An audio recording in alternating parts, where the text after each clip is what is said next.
Hernani, bem-vindo. Obrigado por ter aceito o convite para falar sobre estatísticas, sobre dados estatísticos, sobre números, sobre small data, big data e vamos começar mesmo por aqui.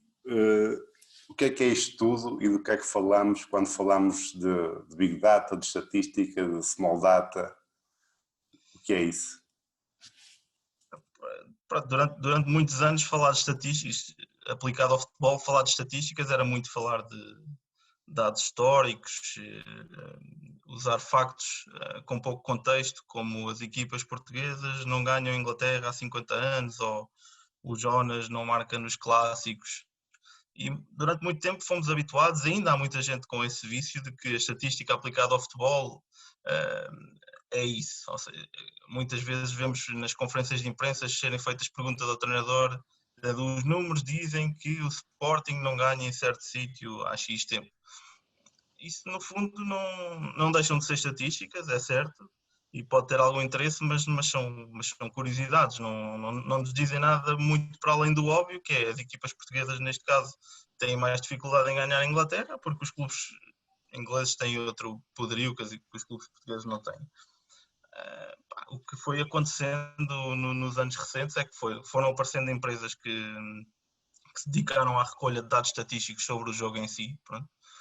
E o volume de dados, a capacidade de analisar esses dados foi aumentando, e hoje em dia quando falamos de estatísticas, gosto de acreditar que já falamos em coisas diferentes e um bocado mais relacionadas com o jogo em si, ou seja, é diferente, não há nada que justifique porque é que, como eu estava a dizer, porque é que o Sporting do Ruben Amorim ou o Porto do Sérgio Conceição vão ter mais dificuldades a ganhar a Inglaterra, mas se formos analisar a forma de jogar do Porto ou do Sporting através das estatísticas, ou do Chelsea e do Arsenal através das estatísticas, se calhar poderemos encontrar ali alguns encaixes que tornam ou não mais provável que haja um bom resultado nesse jogo ou não para cada lado. Pronto.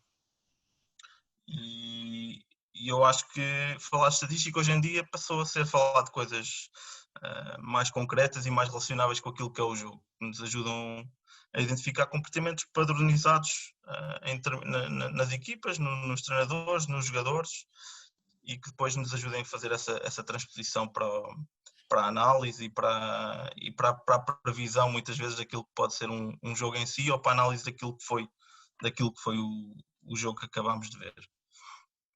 Quanto a esses termos mais técnicos do Big Data e da inteligência artificial aplicada ao futebol, eu acho que ainda se exagera um bocadinho.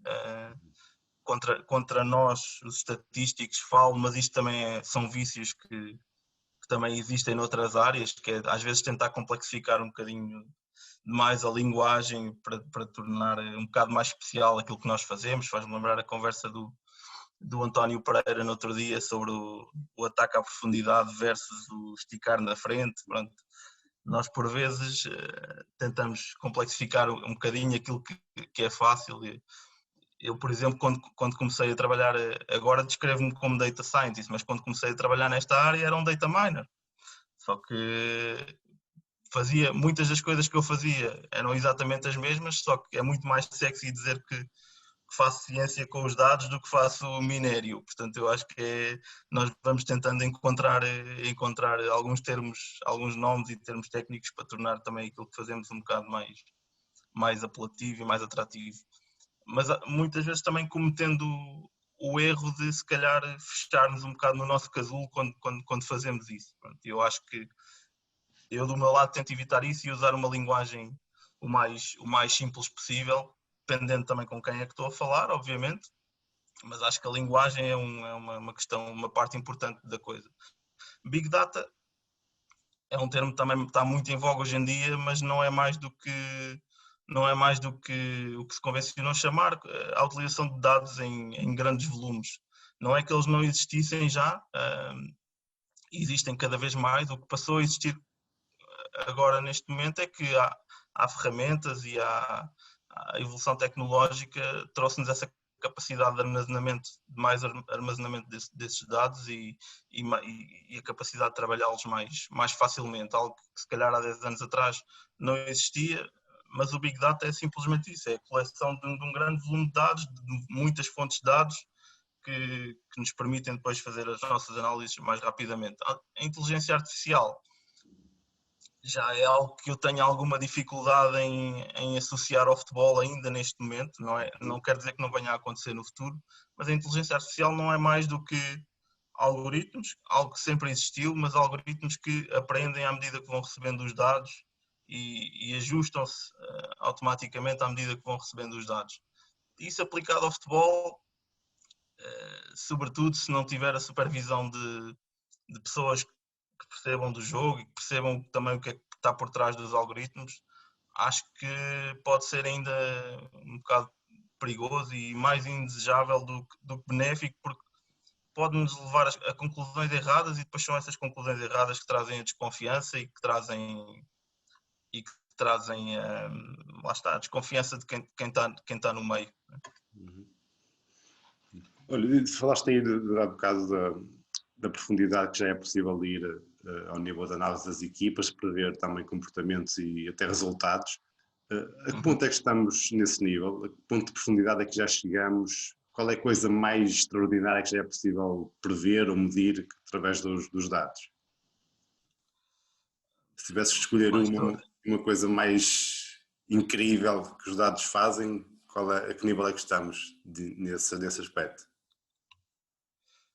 Acho muito interessante, por exemplo, a área da prevenção de lesões, porque uma das áreas que evoluiu muito recentemente foi a recolha de dados biométricos e físicos dos jogadores, a questão dos coletes e da massificação dos coletes e até da legalização dos coletes, que antes não se podia usar durante os jogos, permite uma imensidão de dados físicos que, bem utilizados, podem nos dar alertas até durante o jogo e durante a semana de que os jogadores que estão com cargas físicas demasiado altas e que podem ter um risco de lesão bastante alto. Portanto, isso já é feito e é algo muito interessante, pode ter um impacto decisivo numa época de um clube, por exemplo.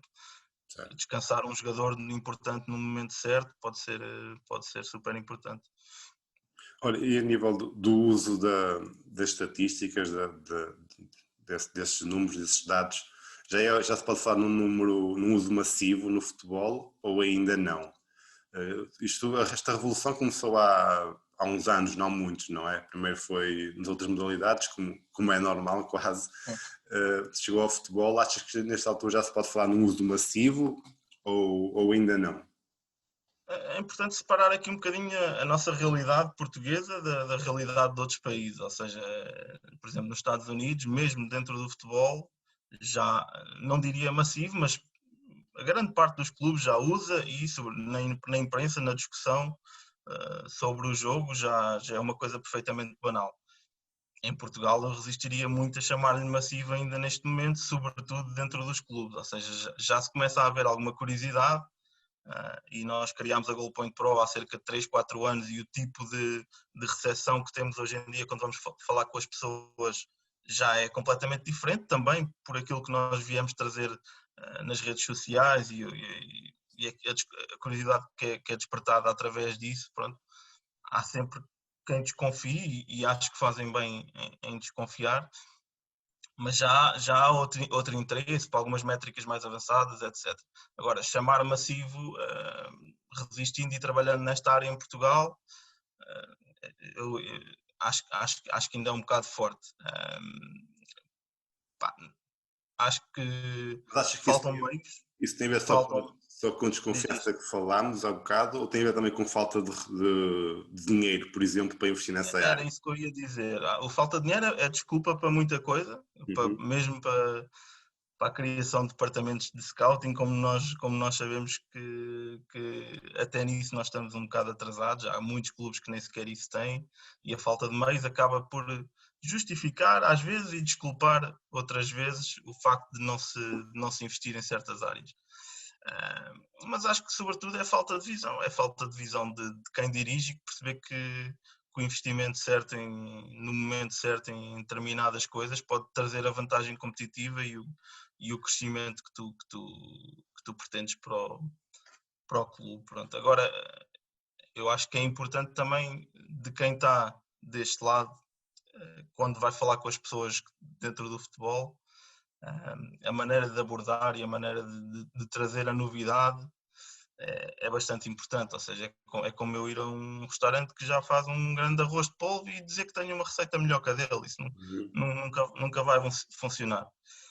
Mas se eu disser que tenho um arroz que se calhar, se ele experimentar, pode-lhe melhorar um bocadinho a receita, uns coentros que o aroma vai durar mais tempo, eu acho que isso, depois dependendo da abertura da pessoa que está do outro lado, para experimentar, para testar e para julgar por ele próprio, pode resultar. E com a estatística no futebol é exatamente igual. Há quem tente saltar esses passos de falar com as pessoas que estão por dentro e que simplesmente decidam comprar um clube e fazer as coisas à maneira deles, mas eu acho que é um erro tão grave ignorar o know-how de quem está por dentro do futebol, como é quem está por dentro fechar-se dentro daquilo que já sabe e ignorar a novidade e o que ela pode trazer. Mas dessas conversas que tens com pessoas do futebol, notas já pelo menos mais abertura da parte deles para tentar perceber e interessar-se por isso? Sim, eu acho que cada vez há mais, sobretudo quando tu mostras quando tu lhe mostras coisas que efetivamente são aquilo que eles também veem, ou seja, tu mostras através dos dados que consegues chegar muitas vezes às mesmas conclusões do que eles através de outro tipo de análise. E aí é isso que faz as pessoas pensar, espera lá, se eles muitas vezes sem ver o jogo conseguiram chegar a esta conclusão, se calhar eu posso aqui poupar bastante tempo da minha análise e ir focar mais em alguns detalhes. Eu não preciso de ir ver 100 pontapés de baliza, como dizia eu no Twitter no outro dia, não preciso de ir ver 100 pontapés de baliza para saber se a equipa sai mais a jogar curto ou sai mais a jogar longo. Isso é um dado muito objetivo que eu consigo, através da estatística, perceber imediatamente. Agora, se eu perceber que eles saem sempre a jogar curto, se calhar aí sim vou focar-me a tentar compreender os padrões da forma como eles jogam curto, por que lado é que saem, qual é o central que utilizam mais para fazer o passe entre linhas, etc, etc, etc. Ou seja, eu acho que é essa a forma de ganhar a confiança das pessoas que estão dentro do futebol. É tu mostrar-lhe que consegues. Parece que não acrescenta valor tu chegares às mesmas conclusões que eles, mas o facto de tu chegares mais rápido, tu chegares, teres os factos para provar aquilo que interpretaste, eu acho que pode ser uma grande vantagem. Isso bate curiosamente naquilo que também já tínhamos previsto falar, que é a relação humana com os números. Eu curiosamente, antes de agendar esta conversa contigo, comecei a ler o livro Projeto Refazer, de Michael Lewis, que também escreveu Moneyball. E as primeiras páginas do livro são ele a falar sobre o Daryl Morey, que foi um pioneiro na NBA também na parte dos números, e das dúvidas que ele teve, das dúvidas, das questões que se levantou, na medida em que, nessa parte de prever, por exemplo, quem é o melhor do draft, etc., prever que jogadores é que se vão adaptar mais, ele questiona muito não só o método dele, dos números, e depois isso vai levar a uma evolução natural daquilo que ele faz, mas também a capacidade humana de como é que se pode integrar a capacidade humana nesse número. Como é que essa relação humana, como é que vês essa relação humana com os números? Achas que os números são complemento da percepção humana ou achas que a percepção humana são complemento dos números? Eu acho que as duas coisas têm que estar sempre juntas, mas é aquilo que eu dizia anteriormente. A capacidade humana nunca vai ter a mesma capacidade dos números, da estatística, por exemplo, na capacidade de armazenamento. O nosso cérebro, quando está a ver um jogo, simplesmente não consegue processar tudo o que se está a passar, por muito que sejamos os maiores especialistas do mesmo. Acontece centenas de vezes já ouvirmos, não só em conversas de cafés, mas até em comentários da televisão, que o jogador está muito infeliz, hoje não acertou um passe, e depois nós vamos olhar para a estatística do jogo e o jogador tem 80% de eficácia de passe e até foi o que acertou mais na equipa. Não quer dizer que ele tenha jogado melhor ou pior por causa disso, obviamente, mas o nosso bias a ver o jogo, que às vezes também é muito emocional, sobretudo quando estamos a ver como adepto, faz com que a nossa memória é limitada e guarda apenas alguns os momentos mais marcantes, ou os últimos, ou se o jogador fez uma péssima segunda parte, ninguém se lembra do que bom que ele fez na primeira parte. E os números dão-te essa visão factual daquilo que ele fez efetivamente durante o jogo. Depois, se foi bom ou mau, a parte qualitativa de cada ação já é outra história. Mas imagina, se estamos a falar, se é assim num jogo, imagina quando queremos analisar um jogador ou uma equipa ou um treinador durante um período mais abrangente de várias épocas. Simplesmente não é humanamente possível, e os números conseguem dar-te rapidamente essa visão mais global daquilo que cada interveniente consegue fazer em vários contextos, contra vários adversários, etc. Agora, o input humano é muito importante para avaliar coisas um pouco mais subjetivas, como a capacidade de decisão do jogador, um dribble no exato mesmo sítio do terreno, que até pode ser uma zona dentro do último terço. Para a estatística, sim, é um dribble no último terço, ponto final, e a partida é uma ação positiva na maioria dos casos, mas quando estamos a ver um vídeo, se ele tiver um colega completamente sozinho, pode não ter sido uma boa decisão. Agora, é importante dizer que nós muitas vezes usamos isto como desculpa para não usar a estatística, ponto, porque em alguns casos falha, mas quem a usa, ninguém tem mais noção, mais contornar essas limitações do que quem está familiarizado na sua utilização.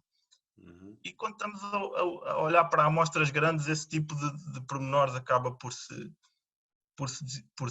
dissolver, vá. Lá está, focando neste caso que eu estava a dar, um extremo que tem uma imensidão de dribles no último terço e até bem sucedidos. Mas quando estamos a analisar num espaço de 30 jogos, ele tem estes dribles todos, mas depois não fez nenhuma assistência ou tem muito pouco espaço para finalização. Se calhar há aí um indicador de que a tomada de decisão, apesar dele até ser bom tecnicamente, a tomada de decisão não é melhor, porque a ação positiva que ele está a fazer, ou bem sucedida que ele está a fazer, aquela ação específica, não gerou nenhum retorno imediato para a equipa na ação seguinte, etc. Portanto, sim, a estatística é limitada e precisa muito do input humano, mas isso não pode servir como desculpa para não, ou não deve servir como desculpa para não utilizarmos de. Uhum. Deixei-te ouvir agora, acho que já está reposto. Então, tu achas que então que a capacidade humana tende a, ou esse input humano é mais importante também antes de saber o que é que se vai recolher estatisticamente ou depois? Isto é mais importante saberes daquilo que tu queres das estatísticas, não é? Eu acho que já foi o Rasmus Ankersen que disse isso, que o importante também é as perguntas que tu fazes, em vez das respostas que queres. Nesse sentido é importante, esse input humano é mais importante antes ou depois da recolha estatística? Eu acho que é sempre as duas coisas. Agora, quando eu parto para uma análise, até por aquilo que já disse anteriormente, da parte de poupar algum tempo daquilo que é mais óbvio, eu parto dos números e depois parto para a análise visual. Porque lá está, aquilo em que muitas vezes a estatística nos ajuda é simplesmente poupar-nos tempo de análise. E imagina que que me foi pedido um médio centro que a minha equipa está à procura de um médio centro que seja capaz de progredir com bola, por exemplo. Eu tenho 5 nomes em cima da mesa disponíveis e tenho um dado muito objetivo, que são o número de progressões com bola que ele faz por jogo. Não quer dizer que ele vá escolher imediatamente aquele que faz mais. Isso seria um erro tão grave como não usar a estatística em si. Mas se eu tiver lá 2 ou 3 jogadores que quase não fazem esse tipo de ação que eu estou à procura, eu se calhar filtro logo à partida e vou ver os outros com mais atenção, em mais detalhe, quando fez as progressões, que tipo de progressões é que fez, em que tipo de contexto, em que zona do terreno. E eu acho que, pelo menos para mim, que estou familiarizado com os números e que conheço também as rasteiras que os próprios números podem pregar, mas também, sobretudo, aquilo em que eles me podem ajudar, a minha tendência é começar sempre pelos dados e depois ir mais ao pormenor através da análise mais dos olhos e da mente. Pronto. Ok. Olha, tendo em conta isso tudo que me estás a dizer, achas que a percepção humana e a capacidade humana tende a perder importância nas equipas de futebol, neste caso, em detrimento dos números? Eu lembro que há uns tempos li um artigo, acho que foi no jornal argentino, que disse que os treinadores de futuro não serão robôs, mas virão das estatísticas. Achas que isso é possível? Achas que é possível retirar, não vou dizer na totalidade, mas quase na totalidade essa É vertente possível, humana? mas não sei se é desejável, sinceramente. Acho que ia tirar algum lado mais emocional ao jogo que nós também não queremos. O que eu vejo como possível num futuro breve é tu teres máquinas que podem eventualmente dar auxílio aos treinadores até durante o jogo, dando-lhe indicações estratégicas do que ele pode ou não decidir fazer, consoante os dados que estão a ser recolhidos desse próprio jogo, consoante os dados que a máquina vai, entre aspas, já tem sobre os jogadores, o treinador adversário. Imagina que o treinador adversário fez uma sugestão e entrou um jogador que o treinador até nem conhece assim tão bem. Pode acontecer, pode não acontecer, mas a máquina tem muitos elementos sobre ele. Se calhar sugere meter ali, colocar outro jogador para disputar os duelos com esse jogador. Não quer dizer que eu acho que nunca vais ter a máquina a tomar a decisão final, mas teres alguém lá em cima da bancada a dizer que a máquina está a alertar para esta situação e depois o treinador, como já existe com outros com os adjuntos, por exemplo, e depois o treinador pega nessa informação toda e toma a decisão final, eu acho que isso pode acontecer. Ok. Olha, se eu tivesse que fazer assim um resumo dos dados, eu diria que, desportivamente falando, eles são usados no scouting, na análise adversária e na própria evolução da equipa em questão, do clube em questão. Não sei se concordas com isto ou não, mas entre estes três parâmetros, em qual é que achas que os números são mais fiáveis, mais decisivos?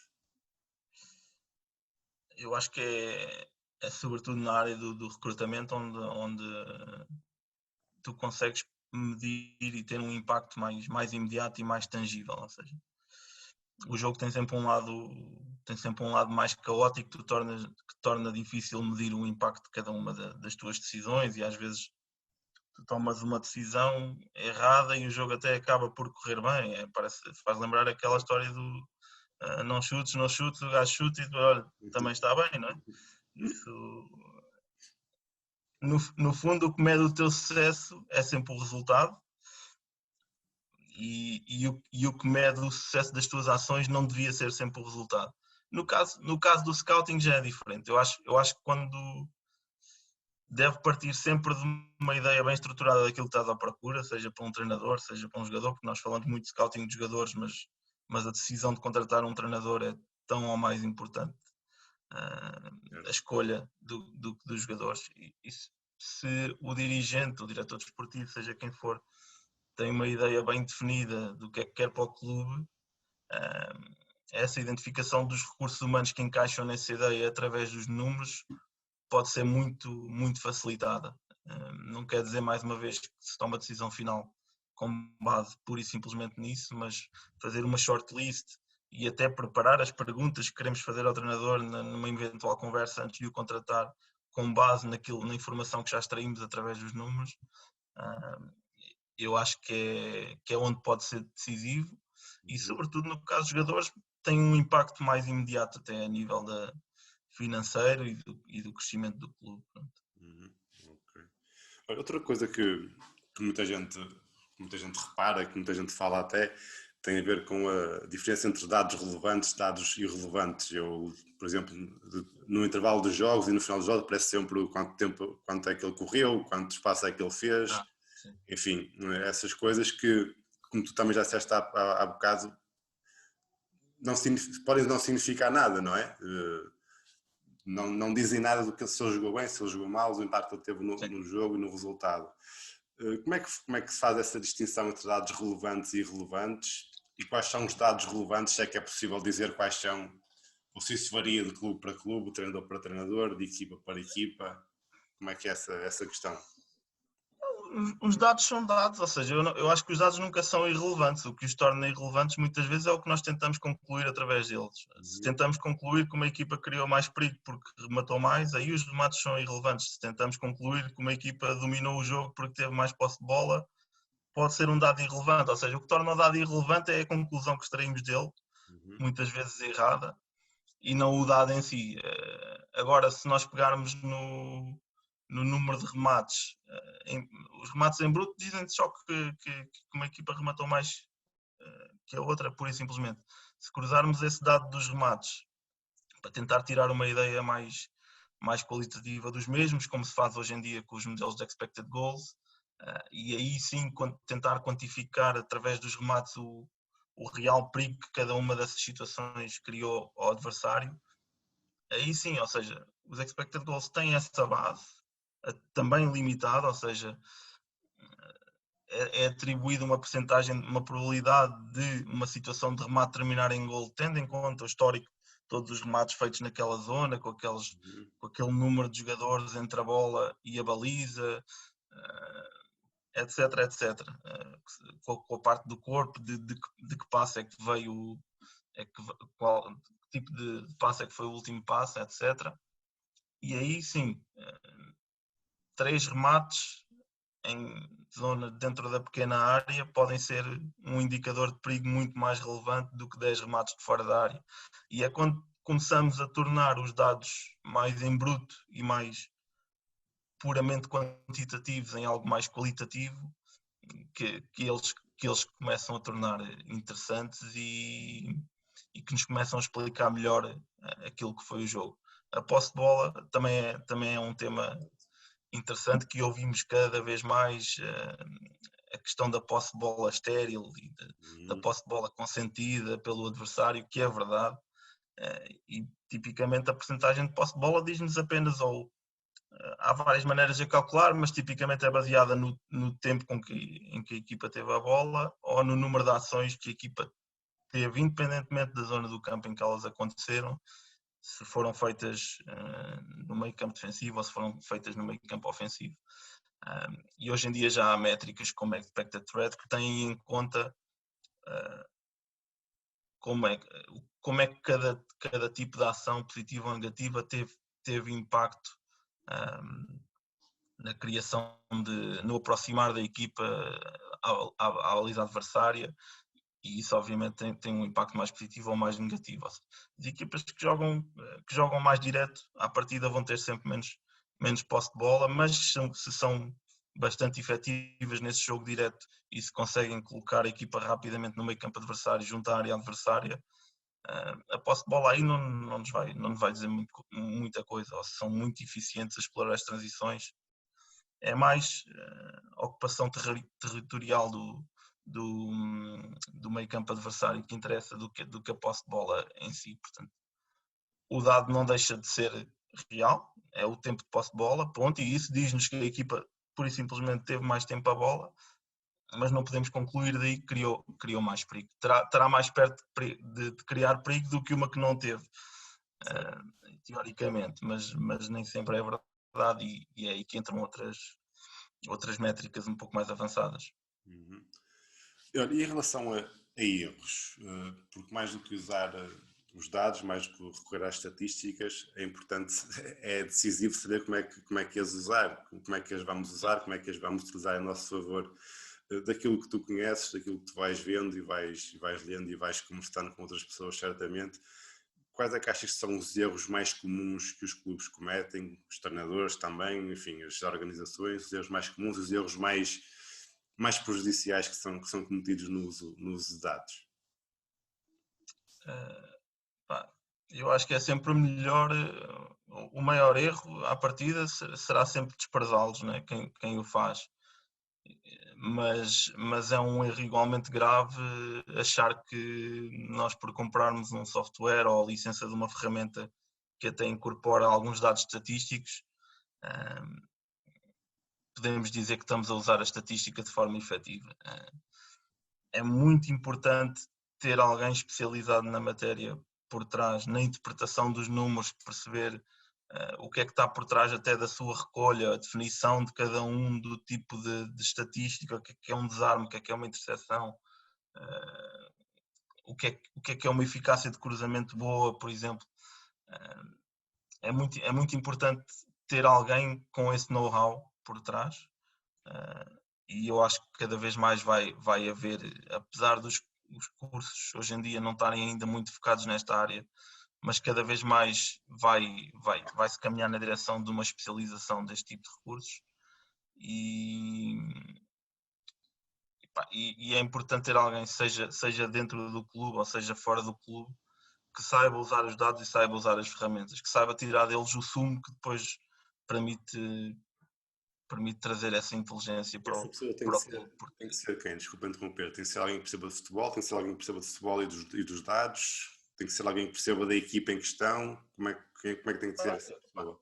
O futebol é privilegiado porque tu tens quase metade da população percebe minimamente futebol, não é como outras matérias em que tu tens muitas vezes, quando contratas uma pessoa, que iniciar a pessoa para o tipo de negócio em que ela está a ser contratada. O futebol tem esse privilégio que os conceitos básicos normalmente já são dominados por grande maioria dos alvos de recrutamento que há por aí. Eu acho que não tem que ser alguém especialista em futebol, tem que ser alguém especialista em análise, tem que ser alguém especialista em manipulação de dados, manipulação no bom sentido, porque muitas vezes os dados são recebidos numa forma muito pouco amigável e para extrair deles, para os tornar em informação, é preciso alguém especialista nessa matéria.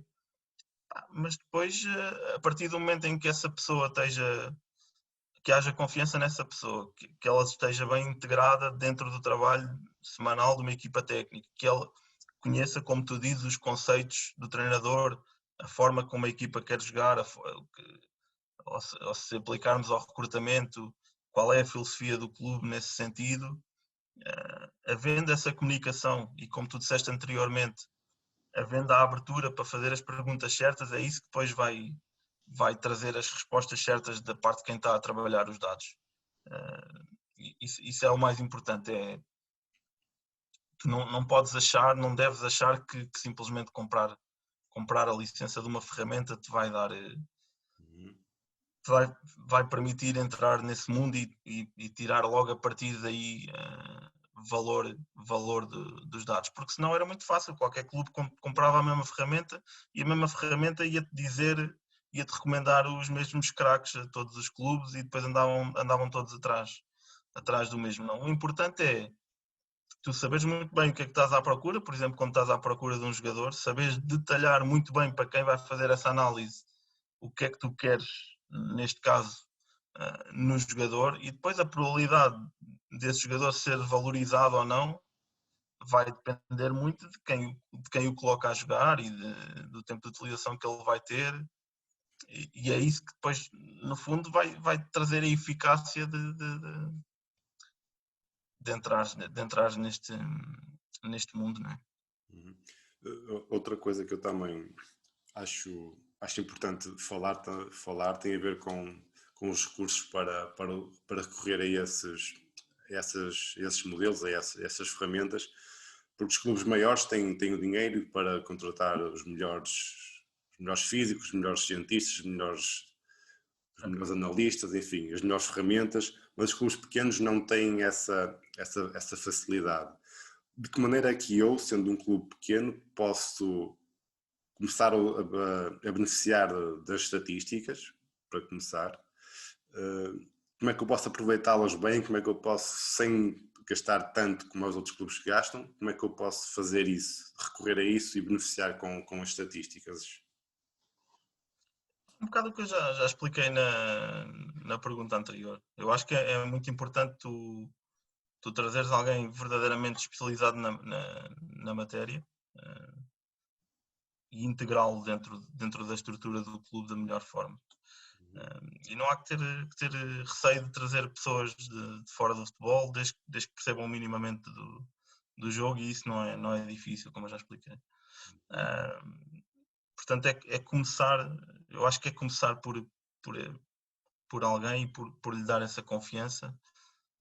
E depois o acesso aos dados hoje em dia já não é assim tão difícil.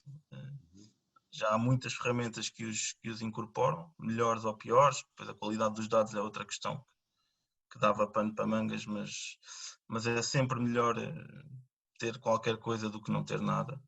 E eu acho que tu tendo alguém que domine essa área, que saiba tirar informação dos dados, essa própria pessoa mais facilmente identificará as limitações da ferramenta, mais facilmente saberá tirar esse know-how daquilo que tem ao dispor e até recomendar outras soluções, eventualmente para o clube investir. Vai sempre ter que haver algum investimento, mas isso é como em todas as áreas. Exato. A partir do momento em que nós acreditamos que isto pode acrescentar valor, esse investimento tem que ser feito e eu não tenho dúvidas nenhumas que se a aposta for a médio e longo prazo, depois vai trazer retorno. Achas que faz mais sentido investir nisso do que num bom jogador, por exemplo? Não acho que uma coisa exclua a outra. Eu acho que isto permite investir em bons ou até gastar menos dinheiro em jogadores que podem ser tão bons como outros que sejam mais caros. É uma das grandes vantagens é encontrar valor e talento antes dos outros, e aquele que está mais escondido obviamente não vai ser aquele que nunca jogou, porque esse não vai ter dados disponíveis. Portanto, lá está, por isso é que isto nunca substitui tudo o resto que já se faz, o scouting, etc. E até as relações pessoais, as recomendações dos amigos. Mas uma das grandes vantagens de usar a estatística é precisamente poupar dinheiro na contratação dos jogadores. E sobre, acho que, em que ponto é que, agora falar um bocadinho também do futuro, daquilo que nos espera sobre isso, em que ponto é que estamos nas estatísticas e achas que é possível fazer muito mais do que aquilo que se já faz com um impacto decisivo nos resultados, no scouting, ou agora tudo o que vier não será tão decisivo, mas serão apenas complementos para aquilo que já se faz? Como é que vês essa evolução? Eu acho que já existe muita coisa, mas ainda existe muito espaço para crescer, sobretudo na parte mesmo da recolha dos dados. Por exemplo, a maioria dos dados que nós usamos hoje em dia são dados baseados em eventos, ou seja, em ações que os jogadores fazem tipicamente com a bola, onde nós muitas vezes no momento da recolha desse evento não temos sequer dados do contexto, quais são as posições dos outros jogadores da equipa e do adversário, e lá está, como nós falámos anteriormente, uma boa decisão vai depender muito do contexto dos outros intervenientes do jogo que estão à volta, não é? Portanto, já começa a haver alguns dados de tracking data que nos permitem avaliar melhor a ocupação de espaços, movimentações dos jogadores, seja defensivas, seja ofensivas, e isso ainda está muito no início, sobretudo a nível público. Muitos clubes já o têm para a sua própria equipa, mas a massificação desse tipo de dados a nível público, e não falo só em medir a quantidade de quilómetros que o jogador correu, porque isso não nos dá assim tanta informação, sinceramente, mas a qualidade da movimentação de cada jogador e da ocupação dos espaços, que advirá de uma melhor utilização desses dados de tracking.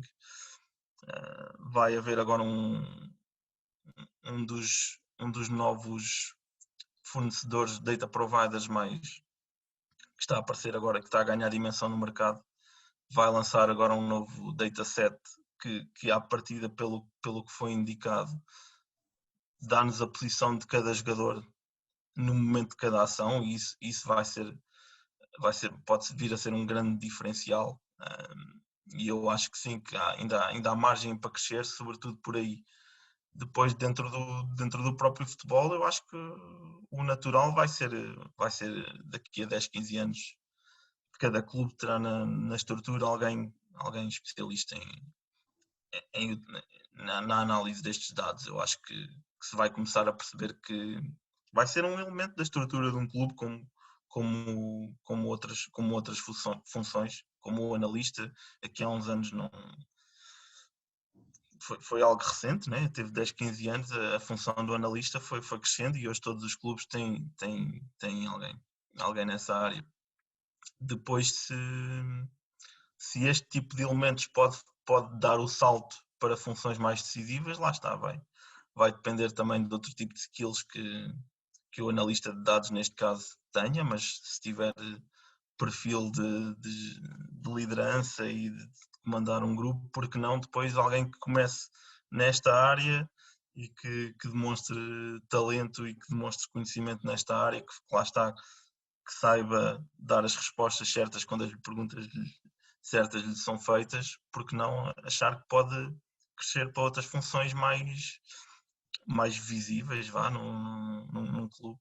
Uhum. Eu acho que acontece hoje em dia que tu também tens cada vez mais os jogadores que vão aparecendo neste momento já estão muito mais abertos a receber este tipo de informação e até desejam, porque são miúdos que jogavam os jogos de computador que também já começam a incorporar muitas destas coisas e já vêm ter connosco à procura de quer saber quantos passos falhei, em que zonas falhei, etc, etc, etc.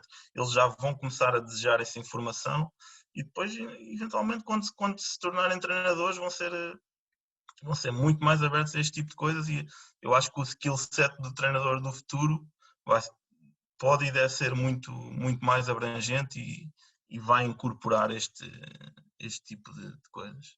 Achas que vai ser possível chegarmos a um ponto em que os dados vão prever comportamentos, vão traçar perfis psicológicos dos jogadores? Achas que isso é, daquilo que tu percebes também, que isso é uma preocupação de quem aposta nestas ferramentas?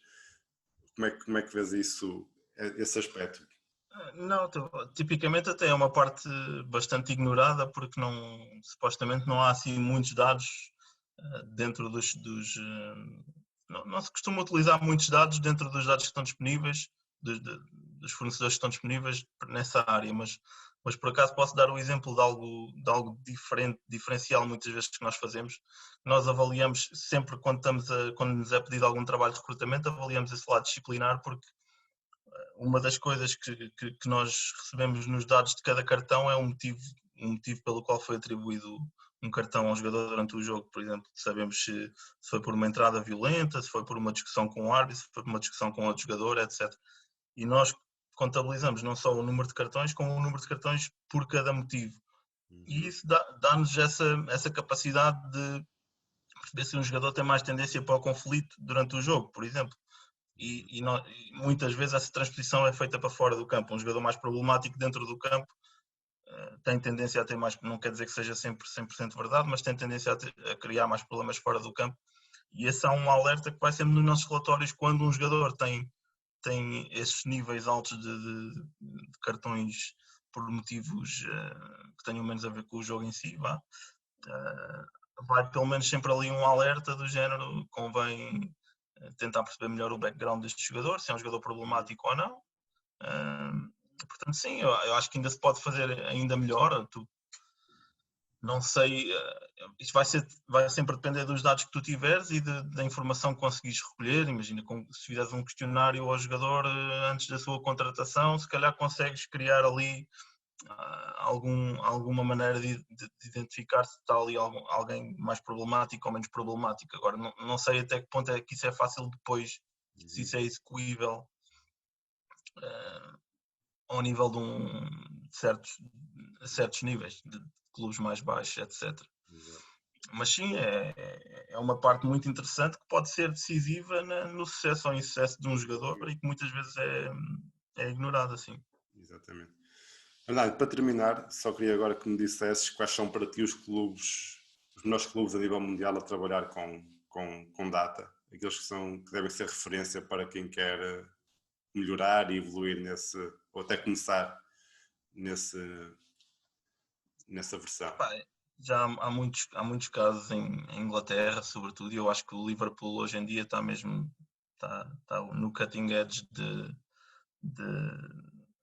de usar este tipo de análise mesmo, lá está, ao ponto de isto ter influência no modelo de jogo em si, na forma de cada jogador jogar.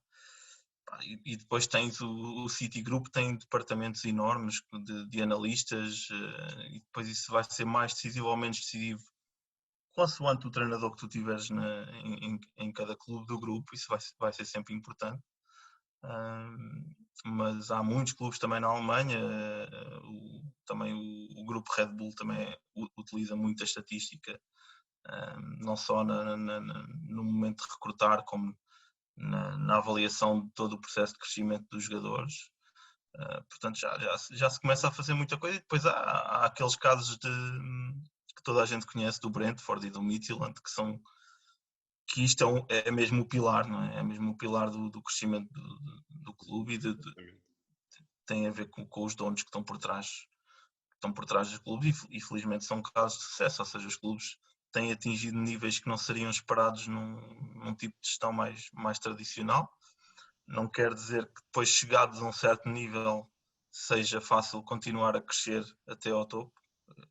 É mais fácil tu estás na quarta divisão e subir até à segunda usando este tipo de apoio, do que depois, quando chegares ao topo, chamar isso a Premier League, passares a lutar com os melhores. Mas, por exemplo, o Leicester também é um clube que utiliza muitos dados estatísticos e tem tido um crescimento bastante grande ao ponto de se envolver nessa luta. Ou seja, mais a médio e longo prazo, isso pode vir a acontecer. O Brighton também, também tem sido um bom exemplo. Lá está, tem um dono que vem da área das apostas, onde muitas vezes é a zona que inspira muitos destes novos donos dos clubes, porque lá está, onde se vai, estão habituados a tentar ganhar esses ganhos marginais através dos dados, e trazem essas filosofias depois para dentro dos próprios clubes. E sim, eu acho que tem sido bem sucedido até ao momento, e é isso que também tem gerado parte da curiosidade, e eu acho que vai haver cada vez mais dirigentes abertos a experimentar e curiosos a este tipo de abordagem. Meu caro, obrigadíssimo. É tudo. Tá. Muito obrigado por esse Obrigado, bocadinho. Mantenham-se, nunca achem que a estatística é uma maneira de desumanizar o futebol e de tirar a paixão do futebol. Eu acho que é perfeitamente possível nós mantermos curiosos e apaixonados ao mesmo tempo, e mantenham-se assim, curiosos e apaixonados. Nem mais. Hernando, obrigadíssimo. Um abraço para ti. Um abraço.